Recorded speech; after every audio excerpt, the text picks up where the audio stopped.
The New York Mets are in a complete tailspin right now, and the results have been nothing short of disastrous. With an 11-game losing streak that marks their worst skid since 2004, the team is sitting at a dismal 7-15 record and staring up at the rest of the division from the cellar.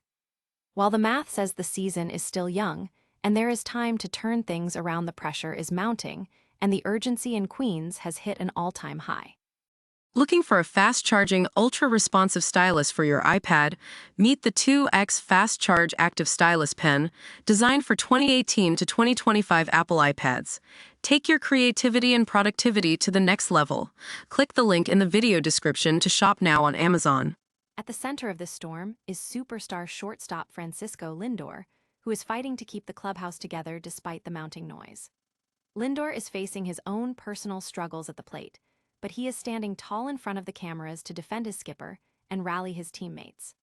The core of this high-payroll roster knows they have to start producing, and Lindor is the one demanding a shift in execution before the hole gets even deeper. Meanwhile, manager Carlos Mendoza is feeling the heat as critics and broadcasters are already suggesting it might be time to update his professional resume. His late-game tactical decisions against the Chicago Cubs have sparked intense debate, and many are questioning if his seat is becoming impossible to sit in. Despite the external chaos and the losing streak dragging on, Mendoza remains the focal point for fans and analysts looking for someone to blame for the lack of wins. The path forward for this team hinges on getting key players like Juan Soto back from injury and finding a way to win the close ones that have slipped through their fingers. The Mets return home to face the Minnesota Twins, and this series will be a massive test of whether they can actually right the ship or if the disaster will continue to unfold. Will they break the streak or fall further behind? Hit that subscribe button and ring the bell to stay updated as we follow every pitch of this Mets comeback attempt. Are the Mets already finished? If you look at an 11-game losing streak, the answer feels like a definitive, crushing yes. This is officially their worst skid since 2004, and the stats are enough to make any diehard Queens fan want to disconnect their cable. They're sitting at 7-15, buried 8 games out of first place, the biggest deficit in all of Major League Baseball right now. But let's find a silver lining before we declare the season dead. The only reason the Mets won't lose today? They aren't playing. And sometimes, in baseball, that's the best way to start a turnaround. We have to remember that we're only about 14% of the way through this 162-game grind. Calling this a calamity is accurate, but calling it final is premature. The biggest piece of the puzzle is the health of their lineup fulcrum, Juan Soto. Since he hit the shelf with a calf strain on April 3, the offense has looked lost, grounding into more double plays than they've hit home runs. The good news? He's back to running and taking outfield drills. Once he returns, the gravity he creates in that lineup is going to make everyone around him better. Then you have the slump of the infield stars, Francisco Lindor and Bo Bichette. Look, Lindor is a notoriously slow starter who is still shaking off the rust from a wrist surgery, and Bichette's expected batting average suggests he's just been the victim of some brutal bad luck. These are all-star caliber players, not bench warmers. They aren't going to hit this poorly all year. Plus, look at the schedule. The upcoming stretch against teams like the Rockies, Nationals, and Angels is arguably the perfect medicine for a team in recovery. They don't need to be world beaters to get back in the hunt, they just need to play decent baseball. With the expanded playoff format, an 83-win season, or something close to it, is still within reach. So before you burn your jersey, consider this. Baseball is a game of massive swings. The Mets are currently in the basement, but the only way to go from here is up. If they can get healthy and stop pressing, this crater might just be the foundation for a wild second-half push. Does this team have enough resilience to claw their way back, or is the 2026 season already too far gone? Let me know your take in the comments. Are you a believer or are you jumping ship? Like and subscribe for more, and remember, it's a long, long road to October. 11 games. That is how long it has been since the New York Mets tasted victory, and frankly, the atmosphere in Queens is quickly shifting from disappointment to full-blown crisis mode. After a gut-wrenching 2-1 loss to the Cubs in extra innings, the Mets have officially matched their longest losing streak since 2004, and the numbers are honestly hard to look at. We are talking about a $352 million payroll, a roster stacked with superstars like Francisco Lindor and the sidelined Juan Soto, yet they have been outscored 62-19 during this nightmare stretch. It is a stunning collapse for a team that entered the spring with legitimate World Series dreams. Now, as the pressure cooker heats up, the knives are out for manager Carlos Mendoza. But in a move that signals true clubhouse leadership, Francisco Lindor is stepping up to the plate, literally and figuratively.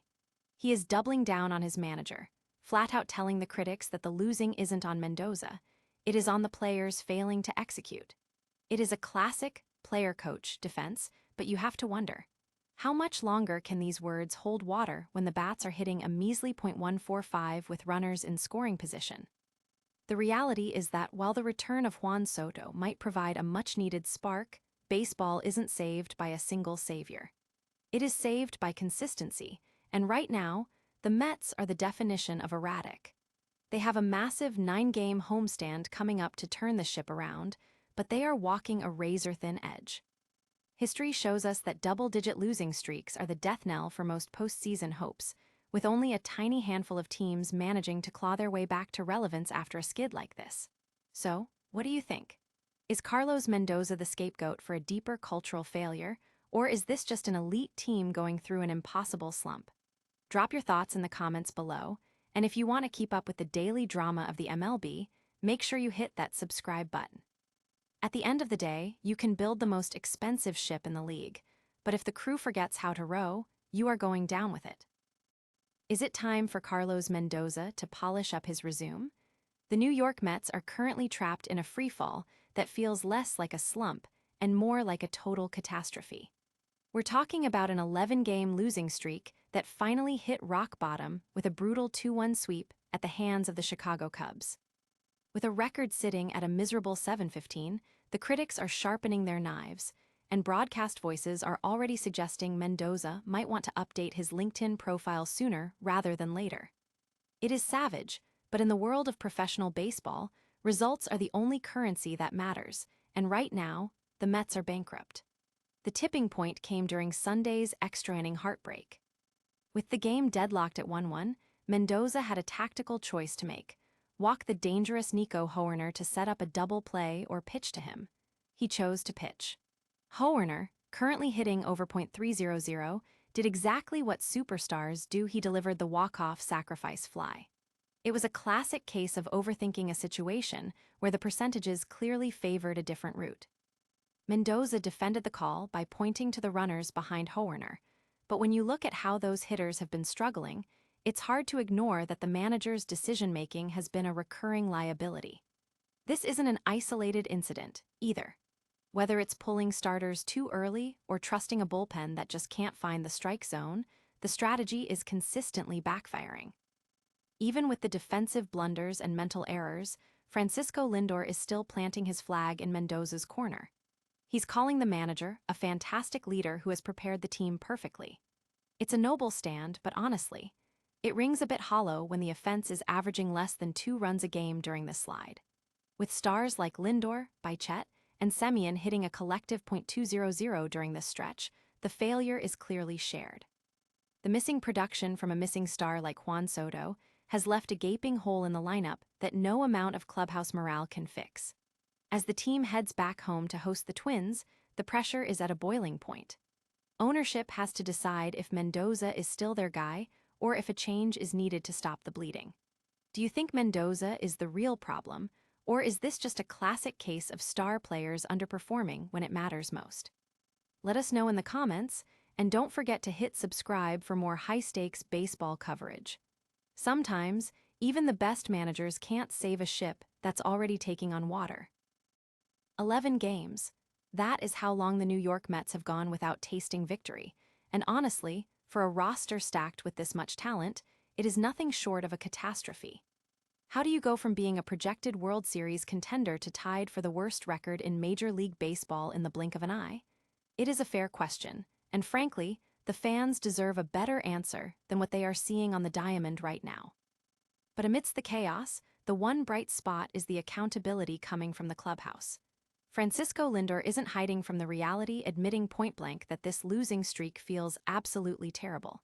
He is right, these are professionals, and when you're staring down an 11-game hole, the only way out is through.